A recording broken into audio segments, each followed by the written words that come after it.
A Worldview from London with Adam Gilchrist.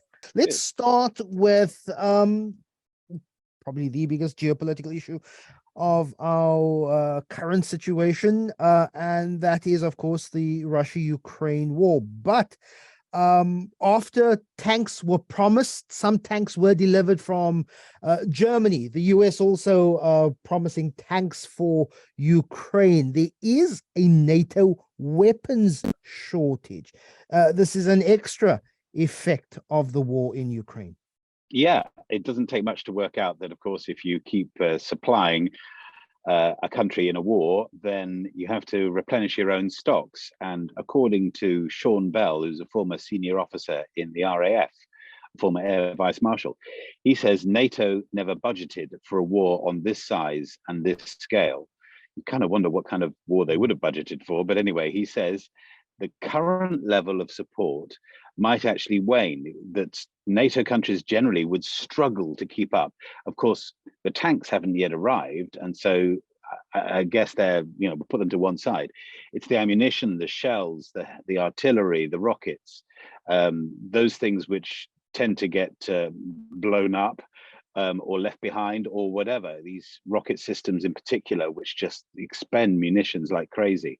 And he says the Western allies have been sending huge amounts of these, but with very little unity, very little harmony. So whilst on the one hand, we talk about NATO, which is after all an alliance and, all for one, one for all, but the way that Ukraine has been supplied has been piecemeal, essentially, and unsustainable, according to Sean Bell.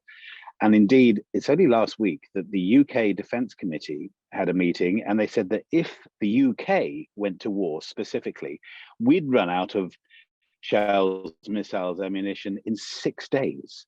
6 days and our cupboards would be bare. There's a NATO defense ministers meeting today, and they're obviously going to look at the level of support for Ukraine because they don't want to back off. It does feel like this is an important one, certainly, as you say, in terms of the European makeup. But at the same time, where are they getting the munitions from? Or, and hear me out, you could put in more orders for arms, but then again, who then benefits from protracted war? And that would be then arms companies who are laughing all the way to the bank. It obviously depletes national budgets, which should go to public services, and therefore public appetite or attitude. Yeah, you've hit the nail on the head by mentioning money.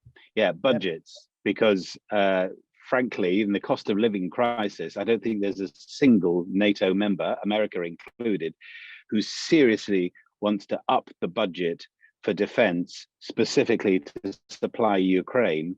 They want to, basically, they want Ukraine to win easily and quickly and without too much cost, but it doesn't look like that's going to happen. And then to the US now, a new name for US president, another candidate in terms of from the Republican Party, Nikki Haley. She was a governor of one of the Carolinas. I forget which, North or South Carolina, but now she is now entered into the Republican primary race for the White House. And a former United Nations ambassador, so she knows about diplomacy. She knows about getting people together in rooms and talking amicably. So a bit different, perhaps, to her other main challenger at the moment, Donald Trump. As she put it in announcing her candidacy, now is the time to hold back. Now is the time for a strong and proud America. Well, the strong and proud America, okay, but the idea of holding back, what does that mean? Does that mean foreign policy holding back? Does that mean domestic front? Does that mean budgets again? Not entirely sure. Anyway, she's produced a campaign video. She is, of course, one of only two senior Republicans to announce their candidacy at the moment, Donald Trump having done it in November. Interestingly, though, Nikki Haley is the third Indian American to seek a presidential nomination. Kamala Harris, the current vice president, is clearly the most famous to have done it. As you say, excuse me, former governor of South Carolina, she said that she wouldn't challenge Donald Trump for the White House 2 years ago, but then she said that her position has changed because of the need for generational change.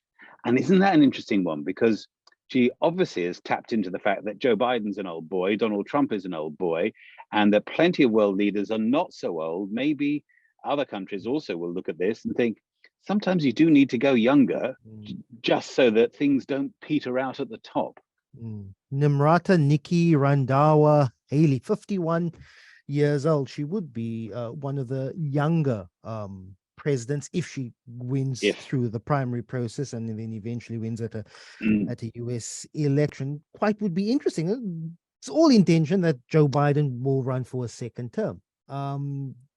It would be quite interesting then if Kamala Harris becomes a front runner. She is the current vice president, and Nikki Haley, she is the GOP candidate. It would actually be a very interesting dynamic of two women of Indian descent, of heritage, running for the White House. So it would actually be an interesting prospect.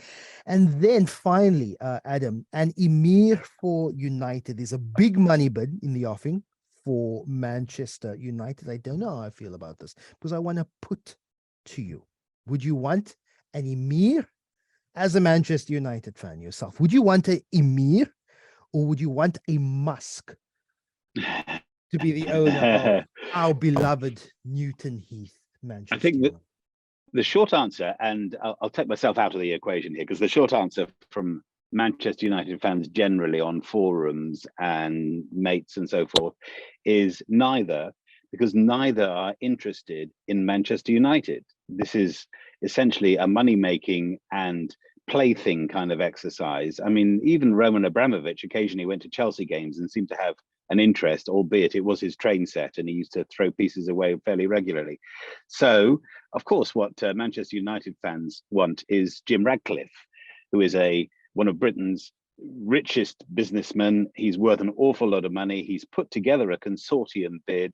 He is a lifelong Manchester United fan, and you know that therefore he would have the interest of the club at heart whilst also having the clout financially. But could he beat an emir, the emir of Qatar, Sheikh Tamim bin Hamad Al Thani, who is worth something like $300 billion? Now, he's not about to offer that for Manchester United because that would be everything. He'd probably, have to sell his cars or something. But he is thought to be offering by the end of the week $4.5 billion, which therefore was, what are we talking there, 90 billion rand, albeit that the Glazers, who currently own Manchester United, want 120 billion rand. So there's a lot of money at stake, a lot of consortiums to be put together to do this. The Emir of Qatar also has to wriggle free of his ownership of Paris Saint-Germain, because you can't own two clubs who are essentially competing against each other, although frankly there are side doors and back doors around that. So the short answer is that money talks. We know that. You only have to look around. I mean, the Glazers, for instance, with Manchester United, but also Liverpool, Manchester City, Chelsea, Tottenham, Newcastle in particular, the latest ones. But if you were putting it on your wish list, you'd say, I want a really rich actual fan. And isn't it interesting that the government in the UK has shelved the ownership proposal, the new raft of laws which will dictate how clubs are owned, and they've put it to one side? I wonder if they've had a little tip and a nod from Qatar. Yeah, don't introduce those just yet, those rules, because we could have done what Germany did, 51% fan ownership. Wouldn't that be a nice way to go with all our sports clubs? Wouldn't that be nice? Would be nice, but we live in 2023 where money talks.